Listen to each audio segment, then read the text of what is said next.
Bon bah salut à tous, ça y est, on est de rentrée, le voyage c'est fini, du moins à l'Amérique du Sud. Donc ceux qui nous découvrent là sur cette vidéo, nous on a fait un petit trip là en Amérique du Sud avec notre Sprinter 4x4. Donc on l'a envoyé depuis la Belgique vers l'Amérique du Sud. On a fait le Brésil, le Paraguay, l'Uruguay, la Bolivie, l'Argentine, Chili. La Bolivie. Si vous voulez voir nos vidéos, on a partagé pas mal de contenu sur sur ce petit passage en Amérique du Sud. Ah, ça a secoué ça.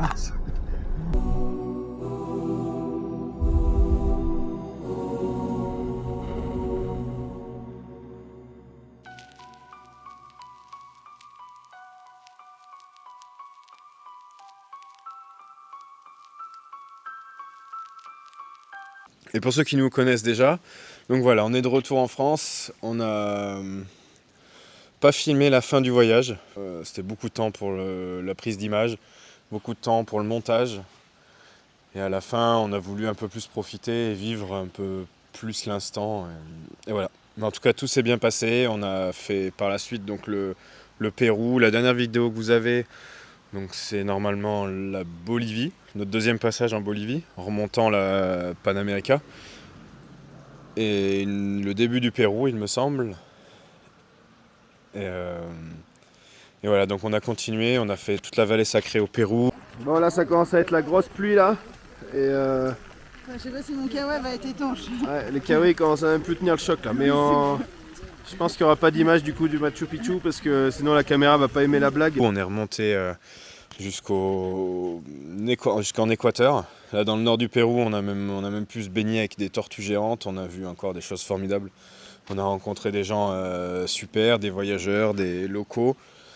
Donc on a fait l'Équateur par la suite, on a fait la Colombie. Audrey est rentrée en avion depuis Bogota avec Pocket. Et le projet initial, c'était que moi j'aille jusqu'à Carthagène.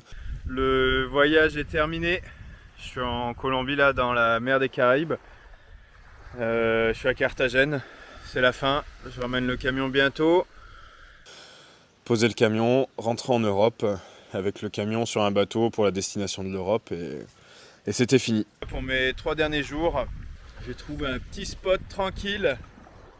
Je suis tout seul. Il y a juste les gars qui font l'entretien du camping. Et puis voilà, du coup juste à attendre. Sauf que non, on a changé au dernier moment, ça a été un gros dilemme pour nous, mais on a décidé de changer de programme. Et on a envoyé le camion, donc ceux qui sont sur notre page Facebook le savent, on a envoyé le camion au Mexique. Parce qu'on s'est dit que c'était quand même bête d'avoir emmené le camion jusqu'à là-bas et de le ramener en Europe, alors qu'il était déjà sur le continent américain. Donc on fera la partie nord du continent américain.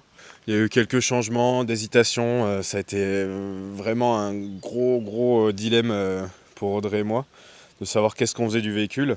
Donc on a shippé le camion de Cartagena, Colombie, jusqu'au Mexique, Veracruz, jusqu'à Veracruz. Et voilà, moi ça m'a pris 2 semaines à peu près pour...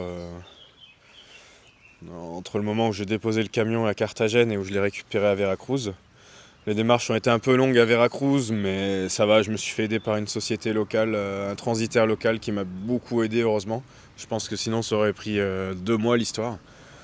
Il est pas loin de Mexico City, on repartira, on vous refera sûrement des vidéos pour ça. Et voilà, Pocket a pas trop aimé l'avion. Elle a pleuré, Audrey, quand elle est rentrée et qu'elle a atterri à Paris. Elle a entendu Pocket pleurer dans les soutes de l'avion. Du coup là maintenant ça fait 2 mois qu'on est rentré en France, on a récupéré notre maison, on a repris notre travail, enfin voilà, on a repris une vie plus ou moins normale. Même si ce voyage nous a quand même bien chamboulé, nous a apporté une autre vision des choses. On a repris un train de vie standard, normal, avec notre petite maison, mon garage, que je suis super content de retrouver. Et du coup, pendant le voyage, j'ai aussi fait en parallèle, j'ai programmé avec un copain avec lequel je travaille pas mal et bricole en France, à qui on a décidé du coup de prendre cette voiture. Donc pendant qu'on était en Amérique du Sud, on s'est occupé de ça. On a acheté cette bagnole.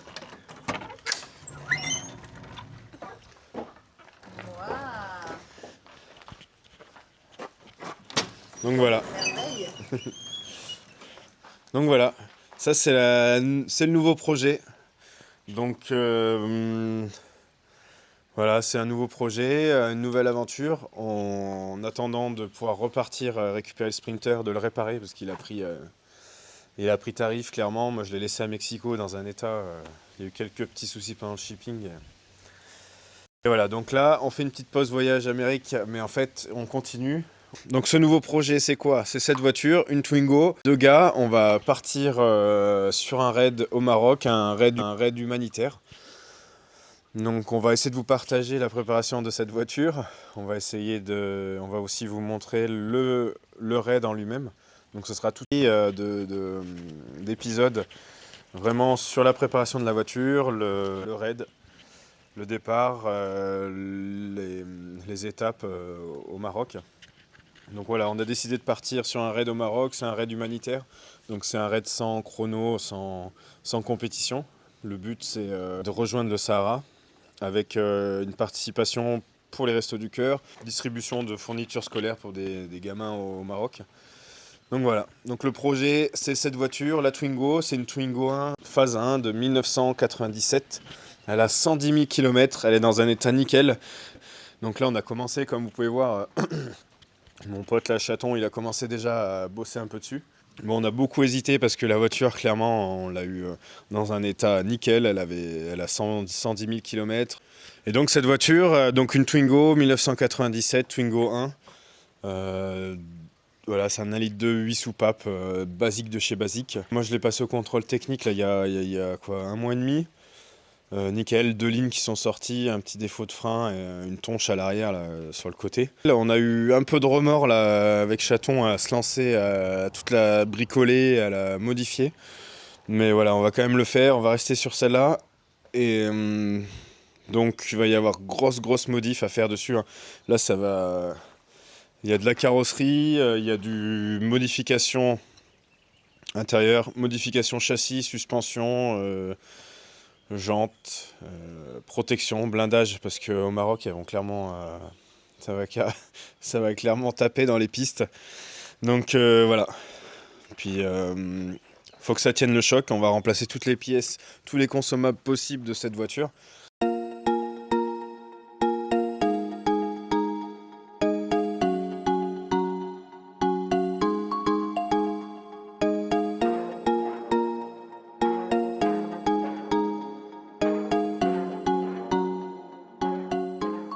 Bon bah voilà, du coup le projet ça va être de transformer cette bagnole et voilà, on va faire grosse modif sur esthétique, intérieur. Moi j'ai commencé déjà pas mal en fait dessus, je l'ai vidé, là j'ai enlevé le pare-choc aujourd'hui. Chaton il a commencé la carrosserie et voilà, du coup on partagera tout ce qui est modification de la voiture et puis voilà, j'espère que ça vous plaira. Au passage, on cherche des sponsors. S'il y en a qui sont intéressés avec qui ont des entreprises ou qui ont trop d'argent et qui ne savent pas quoi en faire. Donc voilà, on a un dossier de sponsoring si ça vous intéresse. Et contactez-nous. Vous pouvez nous contacter sur notre page Facebook. On a un petit messenger là, vous pouvez nous contacter. Donc voilà, on a... ce projet. Merci de nous avoir regardé, de m'avoir regardé. Donc j'espère que le projet vous plaît, vous intéresse surtout. Nous on va essayer de faire ça à 200%. On va essayer de filmer le maximum. On a acheté une nouvelle petite caméra là pour avoir un peu plus de précision, un peu plus de focus sur la mécanique.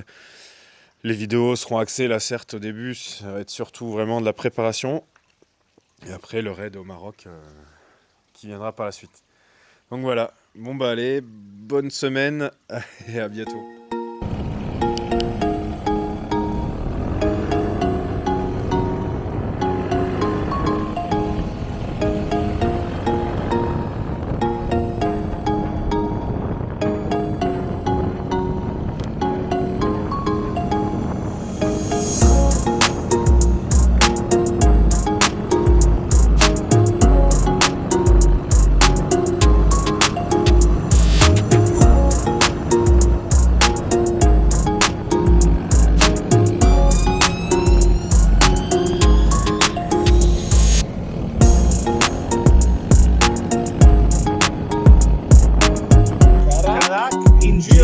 monde. Carac au d'hiver. Avant tout le monde. Au bout du monde. Carac quoi? Carac autour du monde.